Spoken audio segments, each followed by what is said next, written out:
We are back. We're going to be talking to our underqualified political analyst who has been spending the week testing a new hemorrhoid cream in pharmaceutical trials. How's it going?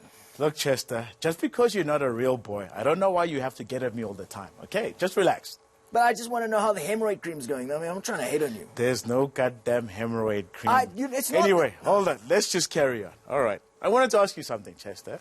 How do you feel about being a white person in South Africa? Are you happy with the way things are going? Dude, are you clearly unaware of how good things are? White South Africans are 6 times more wealthy than black South Africans on average. That is literally the stupidest question I've heard all week. So it's fantastic for white people. We literally own everything. So you don't worry about all the things that politicians say, that white people need to always be paying for their father's sins, we need to take away their land, all of that things. You don't worry about that. You're not thinking about moving to Australia. Dude, no, I can't go to Australia. I'm made out of plastic. They want me to be recycled. First of all, you're always talking about fathers. What about the sins of the mothers? White people are the most employed, most healthcare, most safe people in South Africa. I don't know what stats you're reading, dude. You obviously work for AfriForum. So obviously we know that there's some serious problems of inequality in South Africa, Chester. Yeah, we agree. Right? And for the last 25 years, we've tried this policy of affirmative action and BEE to try and get white people and black people on the same footing. Well, now, I think it's very interesting. Hold on. Okay. Have a look at this chart here. Yeah. You see those numbers for unemployment, Chester? Yeah. Do you realize that in the last 25 years, those numbers for unemployment for black people haven't moved at all, Chester? That's exactly what I'm saying. White people are balling. We're having the best time ever. You've just said it yourself. Right. I mean, have a look at this chart for the number of senior management of South African companies. Do you see how low the number has remained for the last 25 years in South Africa? That's exactly what I'm saying. We need broad-based black economic empowerment in order to help fix this problem. But it just hasn't been... Chester, we've had black economic empowerment and affirmative action for 25 years. Now, unless you're trying to say that South African white people are super tricky and evil, obviously this is not working.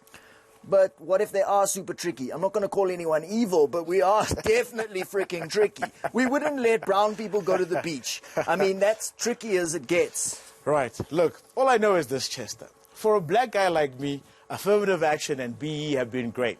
I've been making out like a bandit. But we're not really here to talk about people like me. We're here to talk about the people that we always pretend to care about, the poorest of the poor. I think what you're not understanding, you're clearly not, you really should read before you come. Just Google. I don't know if you don't have airtime. We'll What should I be Googling, Chester? Tell me. You need to Google broad-based black economic empowerment. The problem is not that... The problem is how they're applying it. They're not implementing it as well as they could have, and that's because of a variety of structural issues. Broad-based black economic empowerment is about making sure that the ownership and who their service providers are, and blah blah blah blah blah blah blah. Do you know, right? Blah blah blah. What the hell is blah blah blah? That the ANC got its... It's not blah blah blah blah. This is a very important issue. Let me finish. I wasn't finished. Did you know that the ANC got its show. policy of affirmative action from Malaysia? There they implemented affirmative action, and I guess maybe you call it MEE, because there that they felt that Chinese people and Indians were dominating the economy too much, and they wanted to give native Malaysians a chance at the pie, right? This is 20 years before the ANC even came into power. Do you think it's made any difference in that country? I don't know, has it? No, it hasn't. I can tell you that for a fact. 50 years now Malaysia has tried these policies and they've made no difference. Listen, why are we talking about Asia? Even your mother, Helen Ziller, thinks we should try copy Asia, and now you're saying it's a bad idea. Well, I'm just telling you that bad policy is bad policy everywhere. No, but that's not true. It's not bad. You know what they say the definition of insanity is, Chester?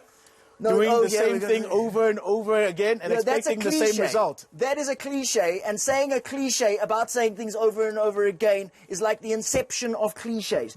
We actually haven't done it, so it's not that's the problem. The problem is that there are structural issues that allow white wealth to remain in white hands. 70% of senior management in South Africa is still white, and that is because the laws haven't been applied correctly, and that is because the ANC is in cahoots with the system. They're not applying the system. So basically you're saying that if we apply some sort of magical thinking, somehow the policies of the, not magical. of the last 25 years, It's not the magic. government This will isn't figure out how to Hogwarts. implement them. Is that what I you're don't saying? know who your son Goma is, but it's not magic. It's just very clear rules about making sure that you allow black entrepreneurs into the systems of networks that are excluded black from... entrepreneurs. You Listen, mean like just- Cyril Ramaphosa and Baleka Mbete? Those kind of black entrepreneurs. You sound Is that like who you're talking about, Chester? You sound like a racist guy in a country club. Listen, dude.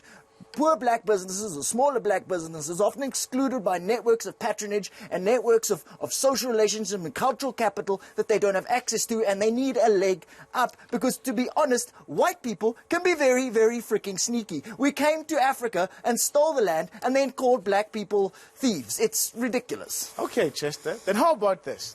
Isn't it strange that there's all kinds of entrepreneurs from all over the continent who come to South Africa and start businesses?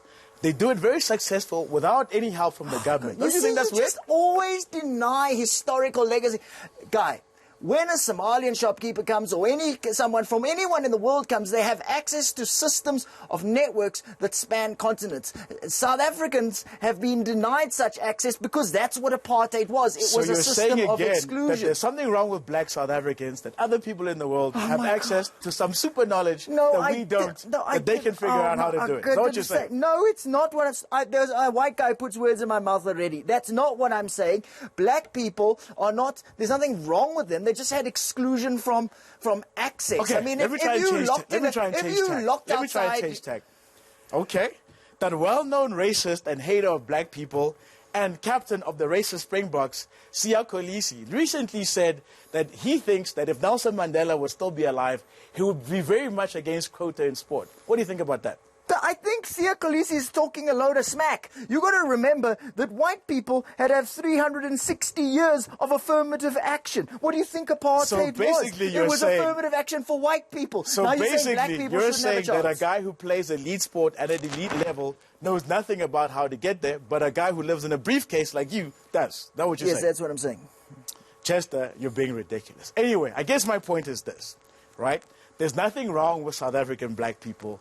We're not a special needs case who need a helping hand all the time. Listen, man. Right? No, all we need is an opportunity no. to do it for ourselves. Right? All the BE and Affirmative Action have done, Chester, is keep alive the same old systems of patronage, kept the same old monopolies, now NASPERS, etc. Because now if you're a connected person, you can get shares or jobs in those companies. What we need to do is undo all of that, Chester, and just leave a space for the black people can truly come under their own. I think you need to be honest and tell us that you've got Steve Hofmeer's hand in your ass. You really do.